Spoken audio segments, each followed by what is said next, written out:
Hi, welcome to this episode of The Citizen. I'm Chloe Legay, taking over as host for Daisy Johnston. On today's episode, we're going to be talking about foreign policy in the context of the recent election.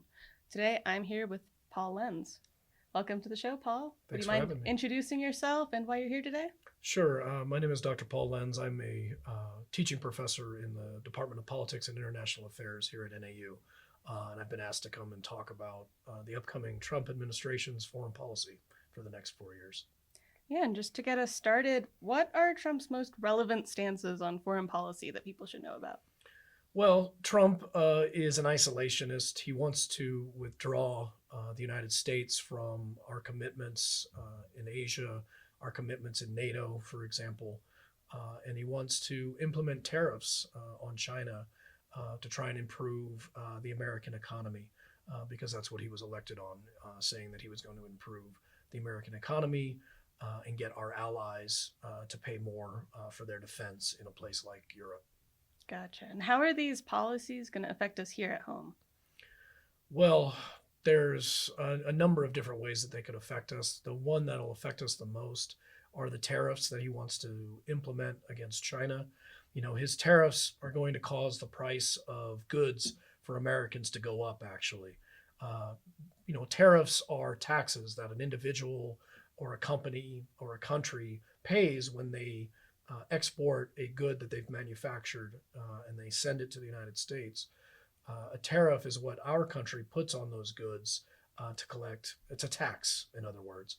And so it's going to cause American consumers to have to pay more for things like apparel, toys, furniture, household appliances, footwear, and potentially even groceries. You know, the very things that Trump says he's going to try and reduce the prices on. There's one scenario, that says he's going to put 10% tariffs on all countries importing goods to the U.S., and then a 60% tariff on Chinese goods. And then there's another scenario where it could be a universal 20% tariff or 100% tariff on Chinese imports. On average, this could cost the American household $360 to $620 a year in an increase in spending that they'll have to do just to make ends meet. Mm-hmm. And what are some main misconceptions that people have about foreign policy? Probably one of the major misconceptions is that events that happen overseas don't really impact us here at home. But when it comes to the economy and the fact that we live in a globalized world, trade is a very important thing that impacts the daily lives of an American. Mm-hmm. And I think there's a misconception that's been floated that our allies aren't spending enough, and not doing enough to help us. But there's different ways in which countries overseas assist the United States in various efforts. Yeah. And part of that has to do with working within international organizations like the United Nations, or working in trade forums, to cooperate both on trade or on security issues. But also, politicians are also discussing issues behind the scenes that we don't hear about on a day-to-day basis.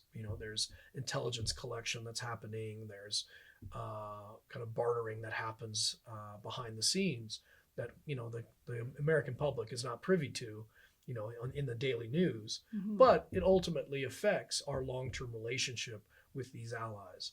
And I see, given Trump's administration's foreign policy from his first term, we're going to see American alliances be damaged with a number of these countries who have not worked well with the Trump administration in the past. And something I'm curious about is, I know that sort of a focus of yours as a professor is Middle Eastern politics, which there are a lot of misconceptions about. Is there anything that you think the regular American public maybe should know about that you tend to go over in your classes? How much time do we have? I'm joking. I'm totally joking. There's a lot that we could cover. And I think one of the things we'll see is you'll see similar to what the Trump administration did at the end of his first term in withdrawing support from the Kurds, who were helping us to fight ISIS and were helping us, attack the Assad regime. and go after Iranian interests in the Middle East. I think what you're going to end up seeing is blanket support for Israel. So we'll see more of the Israeli government in potential confrontation with Iran, and that could be through proxies such as Hamas and Hezbollah. So continued efforts by Israel to go after Hamas in Gaza, go after Hezbollah in Lebanon. But what we might end up seeing is Israel decide to annex Gaza, to annex part of southern Lebanon to prevent continued rocket attacks for its own security. But there's also been discussions that there could potentially be efforts by Israel to annex parts of the West Bank to try and increase their security even more. And what do you think the effects of that are going to look like here in the US?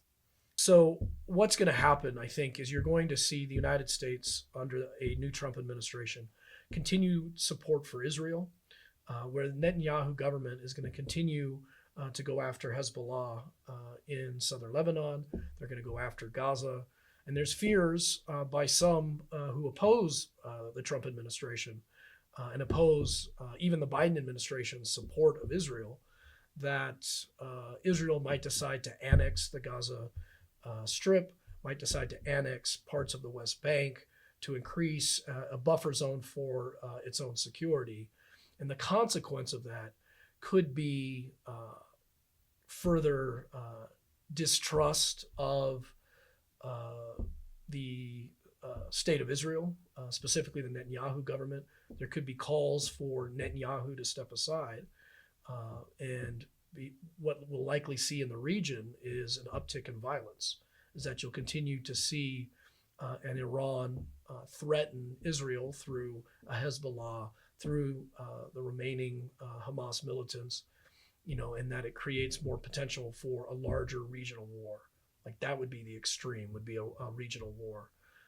And just recently, the U.S. Congress passed another funding bill for Israel, showing support for what the Netanyahu government is doing currently against Hezbollah and Hamas. So it's going to create further tensions in the region because in the past, Trump has been about the blanket support of Israel. And as a thank you, Netanyahu has even named one of the Israeli settlements in the Golan, Trump Heights, as a thank you for the Trump administration's prior support of Israel. And so I would guess that you're going to see Trump basically say that the United States is fully supportive of what Israel is doing. And that's going to increase tensions within the Arab world and with Iran against both Israel and the United States' role in the region.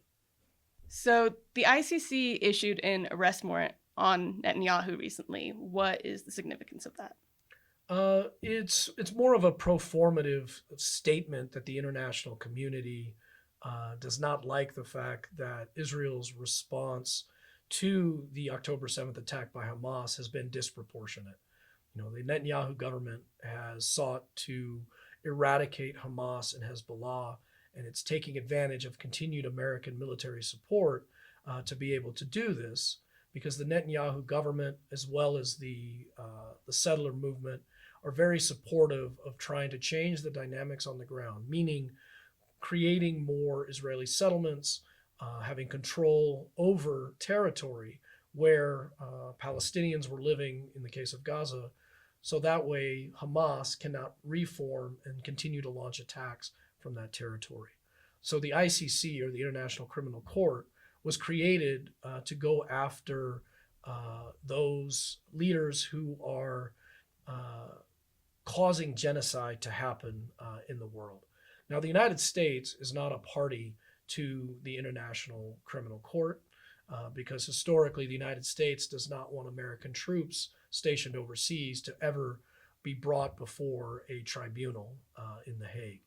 So the ICC will send out these particular warrants for leaders to show that they don't believe what a country is doing is legal, that it's against international law.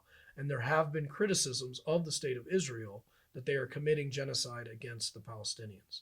Now, this creates controversy because Israel will simply choose to ignore these ICC rulings or warrants because it's hopeful that its benefactor, the United States, because it sits on the Security Council, will be able to come to its assistance and prevent any consequence of this actually happening. Now, what this means practically is that you will see leaders like Netanyahu, who's been charged with this warrant, as well as his former defense minister, Yoav Gallant. You'll likely see them not travel to countries that are a party to this treaty that created the ICC.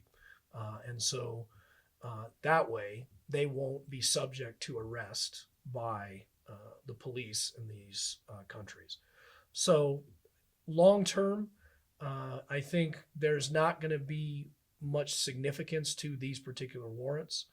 But I think what it does in the short term is it brings the attention to the international community that, look, the international community is unhappy with what's happening in Israel's reactions in Lebanon and in Gaza, and that there needs to be a peace deal, first a ceasefire and then a peace deal created so that the two-state solution can be restarted and we can move toward and work towards Israel and Palestinians living side by side together.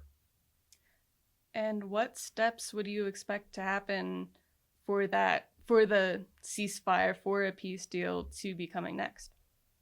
Right now, I would think you would need leaders to be willing to make a bold initiative to actually want to create peace. Right now, the Netanyahu government is not that leadership to do that. And the Netanyahu government has been supported by the Biden administration. And even the United States we are not the country that's going to be able to bring these parties together. What I think we're going to need to see is both the Palestinian leadership, Hamas, Israel, the Arab world, Iran, all of them be willing to just stop, put the ceasefire in place, and begin the rebuilding of Gaza and help to rebuild Lebanon. This is not an easy solution. What's going to end up going to have to happen is leaders on all sides are going to have to realize that in order for there to be peace in the region, that the Palestinians are going to need to be able to live side by side with Israel. The way that you help to create peace is that you address the motivations that are causing groups to engage in violence. And throughout my coverage, I've met a lot of students who feel very passionate about this subject, and they want to see a ceasefire. They want to see something, but they feel very helpless. Mm-hmm. Do you ever have students who come up to you and feel that way, and what do you say to them? Oh, sure. I've been teaching a capstone on Middle East security this year, and then teaching a class on Middle East politics. Folks definitely feel helpless about it, but what I often try and tell the students is that, you have to worry about what you can control. The first thing is, yes, of course, what's happening overseas is absolutely horrible. And, the attacks by Hamas against Israel on October 7th, it was horrendous. You had thousands of Israelis lose their lives. What I try and tell students is that, you need to support, your friends, your family. You need to, and if you have groups that that are helpful in supporting a particular cause, then by all means, use social media to broadcast what you're feeling or what you're seeing about the issues, but to read more about it. What I often tell the students is read more about what's going on, learn about the history, listen to podcasts. There's a lot of great podcasts about the history of the region of the Middle East, and specifically of the broader Arab-Israeli conflict, is to learn more about it. So then that way you can feel like you're actually doing something to maybe educate, your friends or your family, or in the case of my family, getting into arguments over at Thanksgiving and Christmas dinners, where we debate politics and history all the time. But I think it's important, as students, that you think about, yes, there's going to be a lot of different crises around the world, and we can't solve them all. But what you can do is to continue to value the freedoms that we have here in this country and support those who are discriminated against in this country, and ensure that we live up to the ideals of what this country is supposed to be. So I'm going to go back to when we were talking about tariffs, because we talked a lot about how it's going to affect American people. I'm curious, what are the benefits of tariffs? A Republican president like President Trump is using tariffs because it's going to benefit American companies, American businesses. The idea is that tariffs protect American businesses from foreign competition. And so it levies the tariff, or the government levies the tariff on the foreign individuals or companies selling goods in the States in order to protect American businesses. But ideally, when it ends up happening is it hurts the American consumer. It in the short term, it might lower the cost of a particular item, but in the long run, countries will then work to trade with others, causing the price of a good to increase, and then that ultimately creates more money in the pockets of big business. That will benefit business owners, but it ultimately ends up hurting consumers. So President Trump wants to use these tariffs to improve income for American businesses, because he thinks that that's going to ultimately help Republican politicians in the future, including himself, to continue to make more money.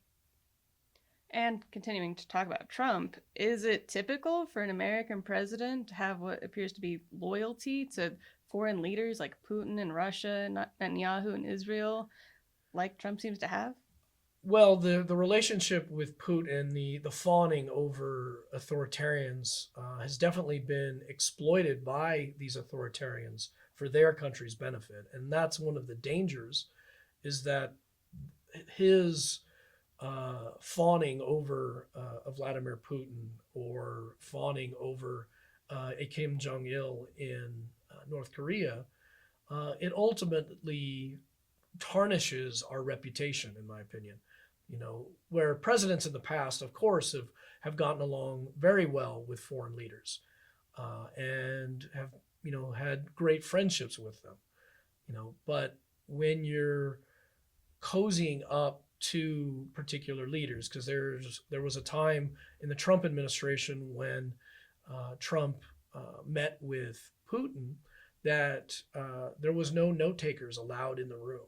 And so we have no idea what Trump and Putin discussed, and that is harmful to American foreign policy, because we don't know what information potentially was given to the Russians, because Trump has given classified information in these type of meetings in the past.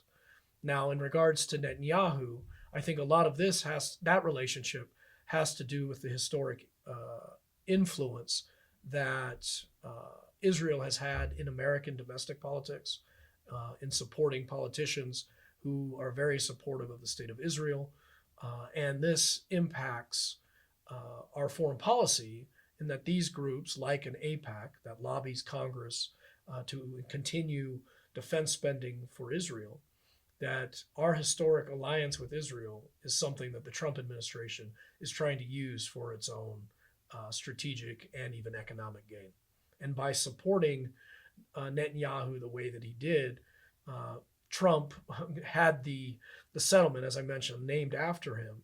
But the broader thing that happened was that the Abraham Accords that were signed between Israel and Arab states such as the UAE and Morocco and Bahrain, and potentially was going to be signed by Saudi Arabia, this has allowed economic trade deals that have already been existing in the Middle East. This allows for Israel to ensure that the United States will continue to support its efforts in the region to expand its hegemony. And looking at sort of a broader context, are the next 4 years going to be significantly different in terms of foreign policy? No, I don't think they'll be significantly different. I think you will see some of our relationships tarnished. I think you'll see states trying to work together to challenge what the United States is going to do. So, for example, I think you'll see in the early years of the next Trump administration, if Trump follows through with his plan to potentially withdraw from NATO and withdraw U.S. support from Ukraine, that's going to have second and third order consequences. What likely is going to happen is that Russia will be able to defeat the Ukrainian military. So that could mean, well, are the British, the French, the Germans, are they going to up their military contributions to Ukraine to try and prevent a Russian occupation of Ukraine? That's unlikely at this moment. But what could happen also is that if the United States withdraws from support of Ukraine, that we could potentially see China decide to be more aggressive in Asia and try and take back Taiwan, which the United States has said that it would defend if it were attacked.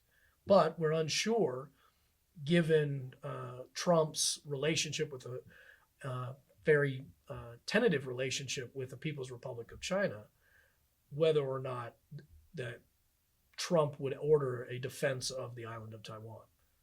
And so that's one of the things that worries me, is that certain actions might lead to further aggression by a state that the United States, under the previous Trump administration, and even in certain respects under the Biden administration, have considered a strategic enemy.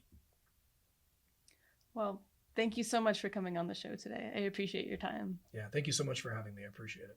Of course. Thank you for watching this episode of The Citizen, and tune in next week.